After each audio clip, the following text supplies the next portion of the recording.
Welcome back to another episode of Meredith with a Y. I am your host, Meredith Willits, and we are supposed to be talking with Max Stevens today. However, his PR agency got it screwed up and scheduled it for yesterday, which I totally understand because he's in Australia and I'm here, and those 24-hour time changes can be a pain in the ass. So you just got me today, so stay with me.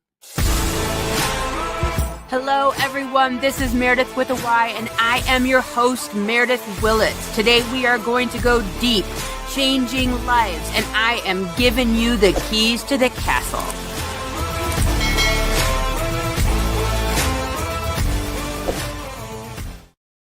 So I had my makeup on. My hair is done. You got me. I don't know what to tell you.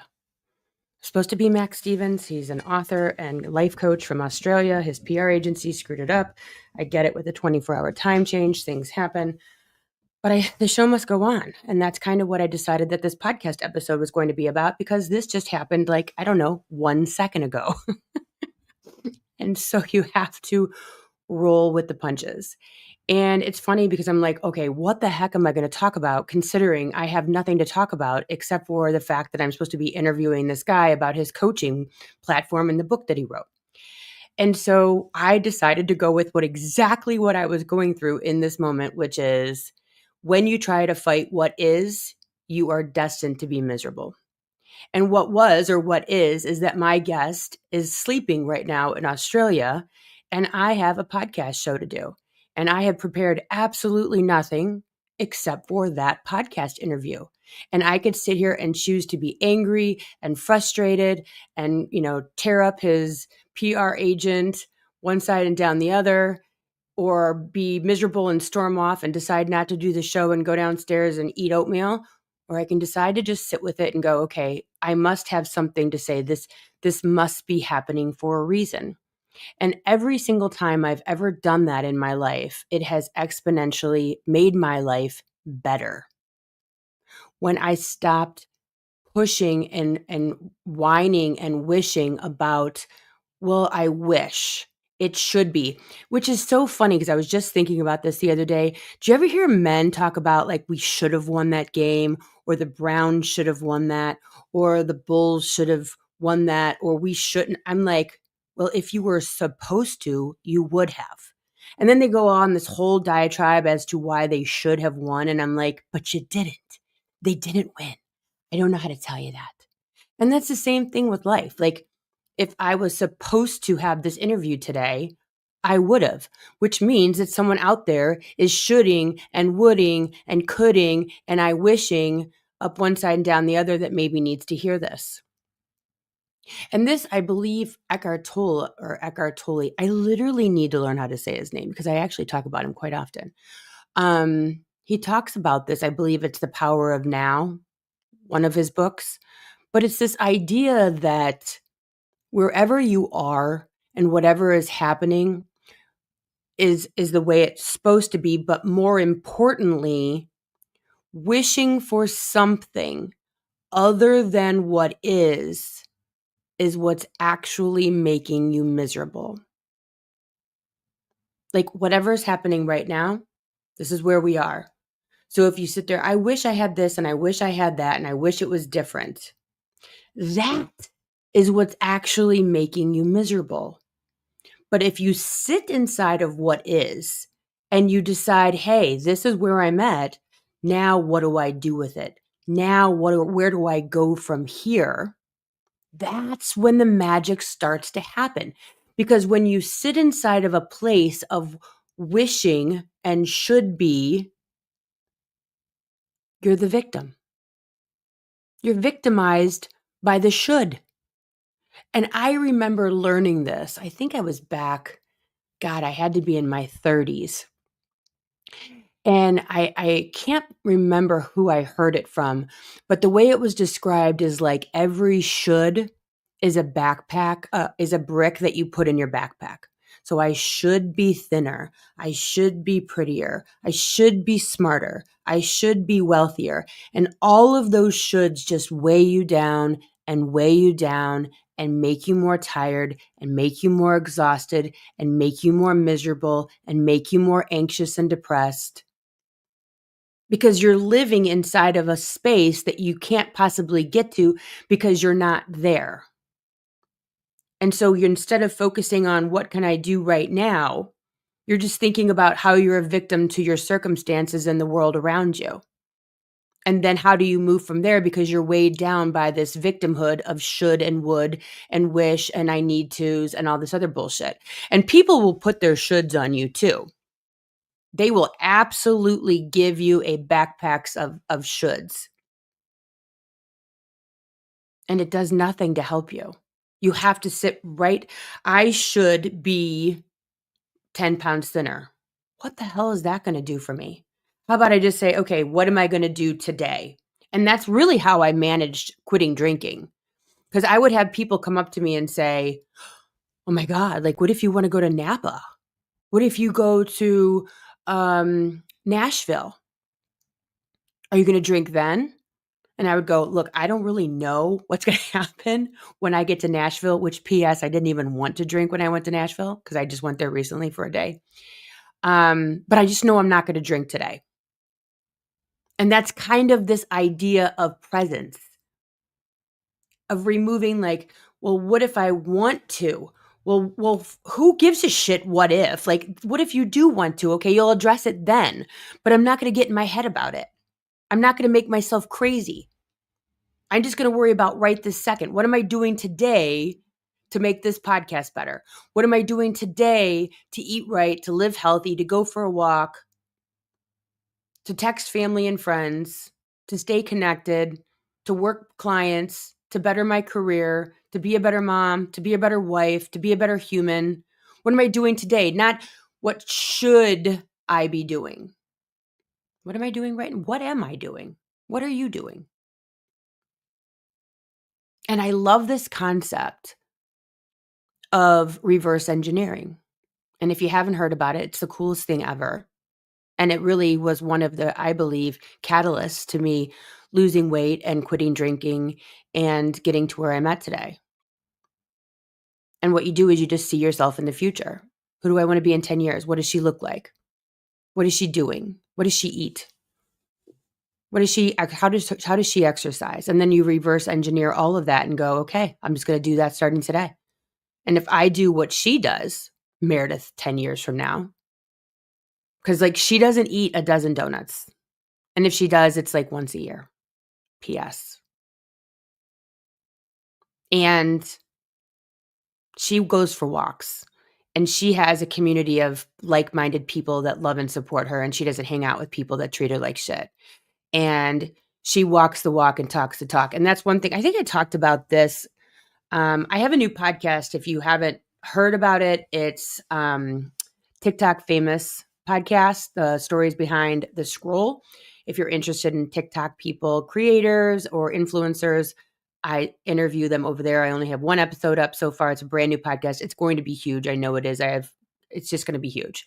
I'm super excited about it. But I was just talking to one of the people in an interview, talking about how TikTok has this very, very cool and amazing way of sniffing out the bullshit. And you will get caught. Like if you're a bullshit person, you're going to get caught because you're going to be out there and someone's going to see you and you're going to be an asshole, or you're going to be drinking when you say you're sober, or you're going to be abusing your kids when you're a family life blog or whatever. Social media will sniff your ass out. And that's one thing I love about it, especially TikTok, because you can't help it. It's coming out. It's going to come out. You're going to get found.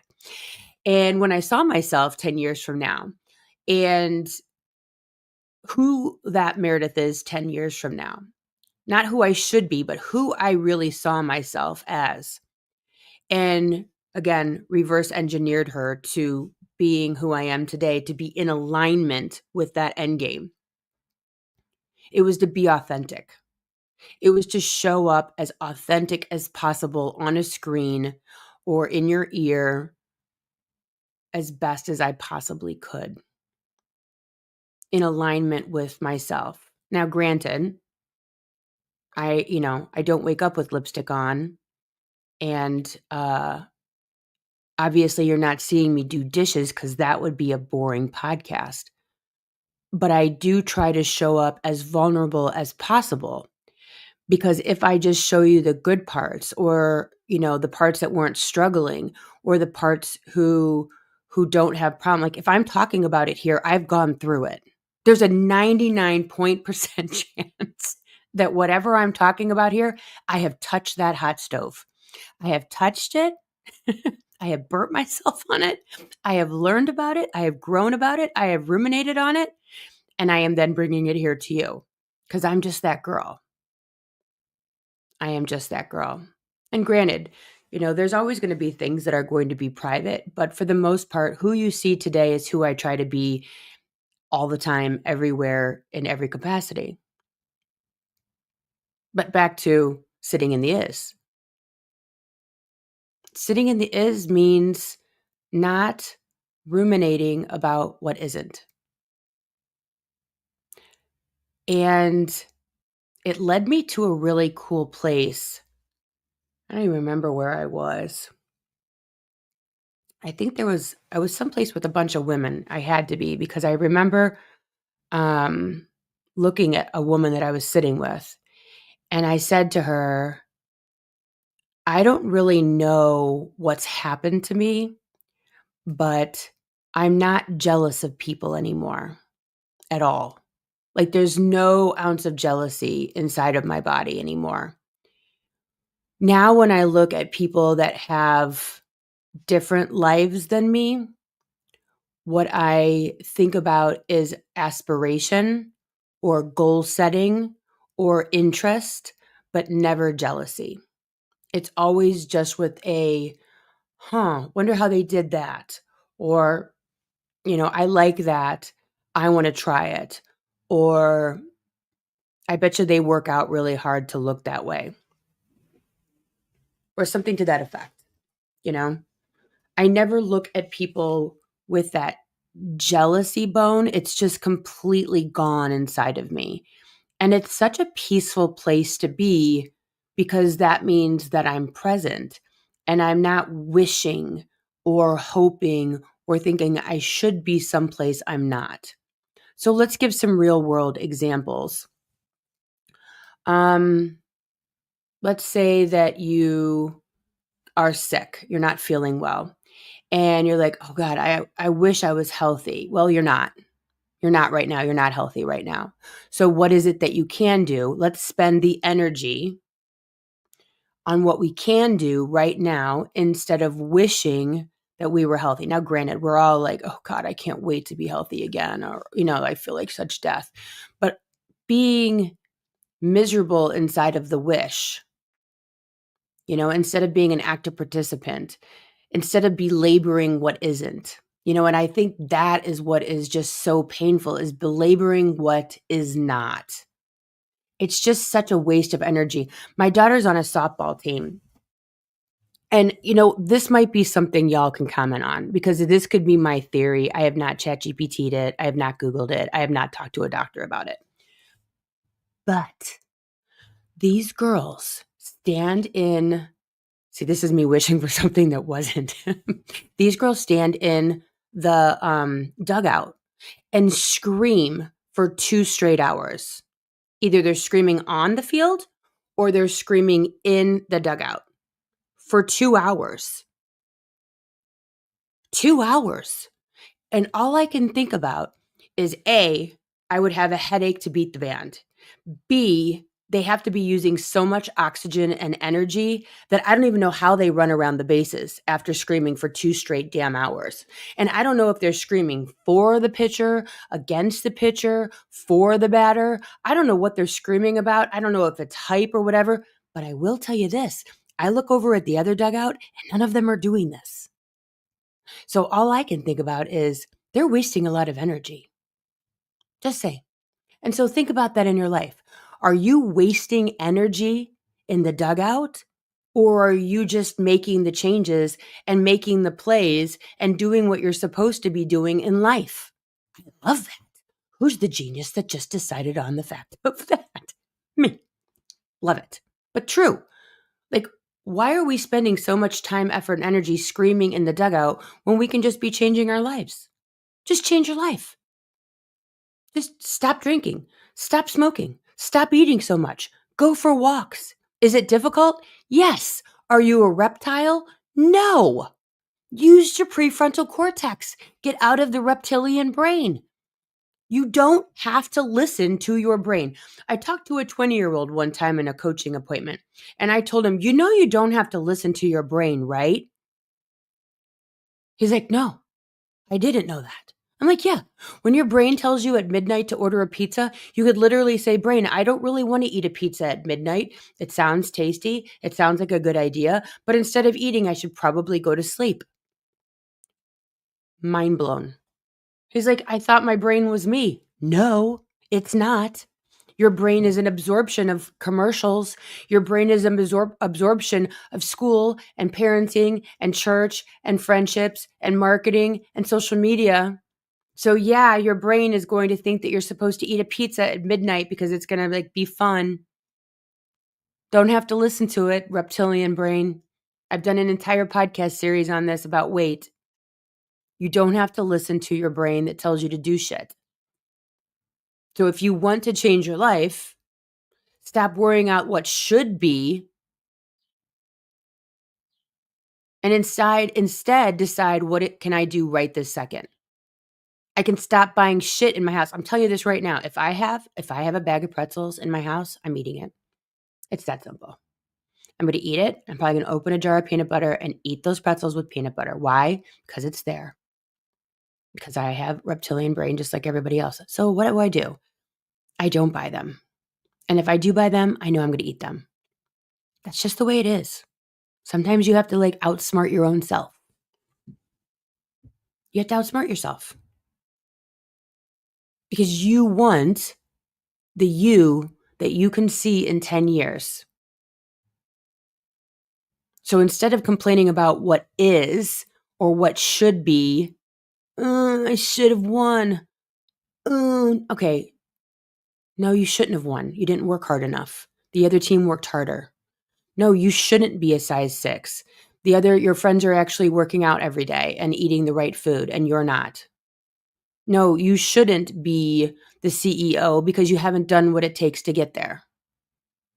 Instead of bitching about what should be, change what is over what you actually have dominion over. My interviewer person or interviewee should have shown up today, but he didn't because he didn't know about it. So instead of bitching about what should be, how do I change what is? What can I do? How could I be an active participant in my own happiness and my own success? Instead of sitting here lamenting, I think that's the proper word here, over what should be. The word should is actually a complete waste of time. We should remove that from the dictionary. Again, something I can't do, so complete waste of time complaining about it. Perfect example. It will literally change your life if you get rid of the word should. It's life-changing. Put a rubber band around your wrist, and every time you say should, just snap it. Just snap the shit out of yourself with a rubber band every time you say should. I should do this. I don't care if it's I should clean my room. Because actually that's putting you in a state of paralysis. I should clean my room. No, just clean the goddamn room. Stop worrying about what you should do and just clean it. I should really lose 60 pounds.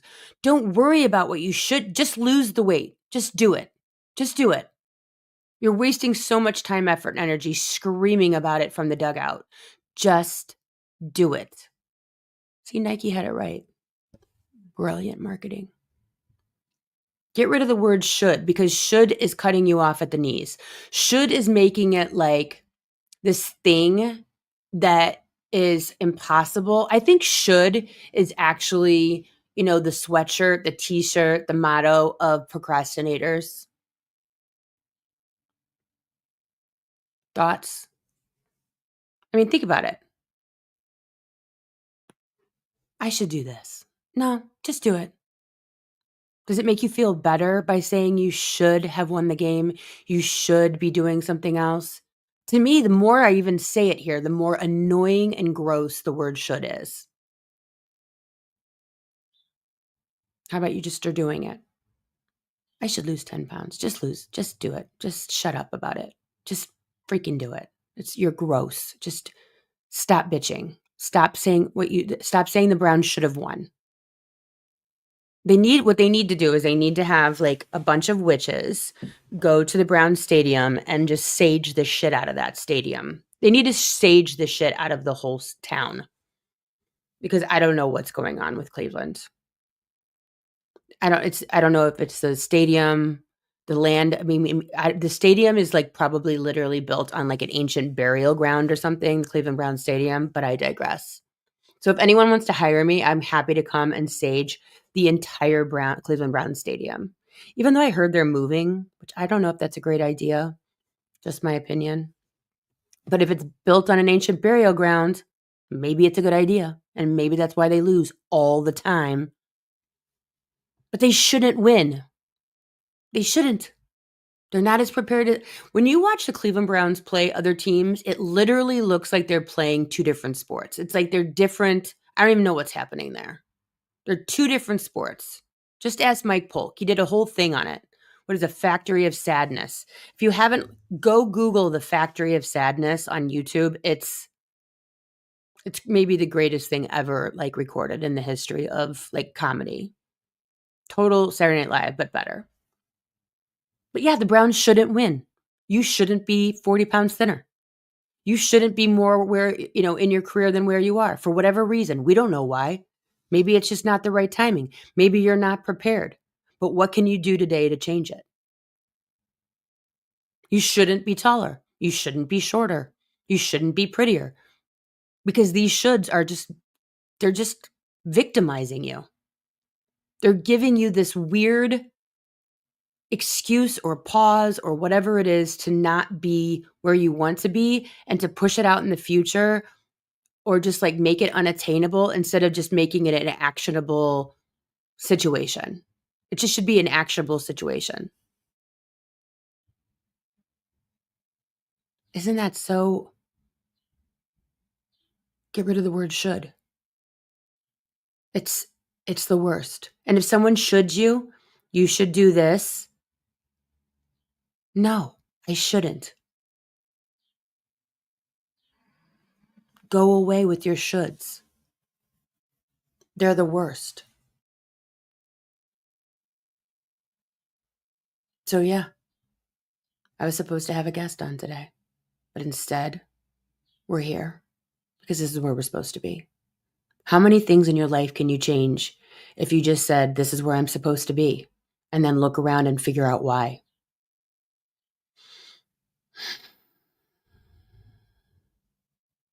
I always think about that when it comes to like the shittiest stuff in my life.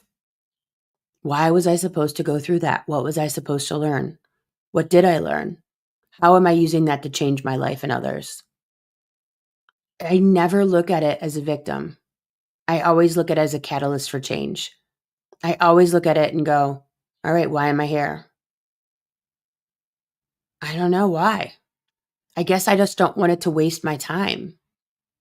Like if I look at anything as if I'm a victim, then it's a waste of time. Do you ever hear people be like, oh, we have to do XYZ or it was in vain, right? He died in vain or whatever. That's literally your whole life. That's literally how your entire life is. It's either done in vain or it's done with purpose. There's no in between. Oh, that's so good. That's so good. There's no in between. It either has purpose or it was in vain. And both of those things are up to you based on your point of view, based on your perspective. It's totally up to you how you look at your life. Was it done in vain or was it done with purpose? And it's your choice to decide that. It's your choice to answer that question. And the things that I've been through, looking back especially, I'm able to see that everything was done with purpose. Everything has had a purpose in my life as a catalyst for change and growth and all the things. But the angry people in this world, The angry people that are out there that are victims of everything, those people look at all of it as in vain because they can't find the purpose, or they refuse to, or they just don't want to because it gives them an excuse to sit back and do nothing, to not make the change, to be angry. There's a lot of people in this world that just want to be angry. Look around. They love it. Sign them up. They are all about the anger. They would rather be right than happy every day of the week. Just want to be angry. Everything is in vain. Everything is just a shit sandwich. Everything is garbage. Everything is bad. Or you can look at it and go, all right, how is this supposed to change me? Because I signed up for this somehow. I don't know how I signed up for this, but I did. And this gets rid of the shoulds, because should is something that you aren't inside of. This should be different.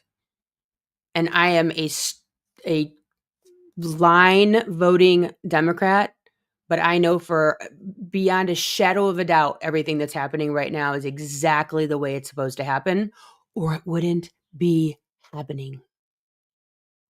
It wouldn't be happening. Do I hate it? Yeah. Is it annoying as shit? Absolutely. But is it supposed to happen? 1000%. Or it wouldn't be. Do I get caught up in it and get annoyed? Yep. Do I get frustrated with the fact that we're here? Yep, because I'm a human. But do I know that beyond a shadow of a doubt, this is exactly where we're supposed to be in this time and space? Are we supposed to be experiencing this? Yes. And if I sit here and say, it should have been different, it should be a different way, I'm a victim. I'm a victim. I am deciding to not look at this as having a purpose. And then that's on me. You see how this works? You're exactly where you're supposed to be. We're all exactly where we're supposed to be. We're here for a reason. Doing whatever it is that we're doing. Experiencing whatever we're experiencing. Looking the way we look. Feeling the way we feel. Being sick if we're sick. Which, by the way, I don't know if my watch is broken, and maybe this will be breaking news. Maybe I'll be dead in 30 minutes, but my heart rate was down in the 30s for 10 minutes this morning. How interesting is that? But I'm not sure if my watch is screwed up or if it's just I'm literally having a medical emergency. I'm not sure, because now it's like in the 50s, which is normal for me. I'm usually like 59. I'm basically the Michael Phelps of the suburbs, just for the record. I am the Michael Phelps. That's like a resting heart rate of 59, it's like I'm like an Olympic swimmer. P.S. And that's the way it's supposed to be. I don't know why. I don't know what's going on. But I can either go to the emergency room, or I can sit here and hope it changes, or I can monitor it. It's where I'm supposed to be. Don't know why. Anyways, that's my rant for today, because you didn't get Max Stevens, who wrote a book. Maybe I'll have him on again. He seemed like an interesting character. He wrote a book, and let's see, what's it called? There we are. He wrote a book. He wrote a book called "What the Fuck Do You Really Want?" That's who my guest was supposed to be today. Yeah. He's a no BS personal development coach. No worries. We'll have him on another time. He's out in Australia sleeping right now. It's middle of the night. Anyways, I hope you guys have a beautiful week. Let's see, who's supposed to, I don't be able to tell you who's on the show next week. Because if I switch out of this screen, I lose everything. Anyways, hope you guys have a beautiful week. Hopefully the weather is going to be better here in Chicagoland area. And be good to your friends. Be good to yourself. Put that rubber band around your wrist, and every time you say the word should, snap the shit out of yourself and decide, how can I change my life today? Until then, I'll see you guys. Have a good one. Bye. Thanks for listening. If you would like to connect on a more personal level, head over to meredithwillits.com or on Instagram at Meredith with a Y for behind-the-scene footage and outtakes. Please subscribe and come back each week for more Meredith with a Y. Thanks again for listening. Cheers.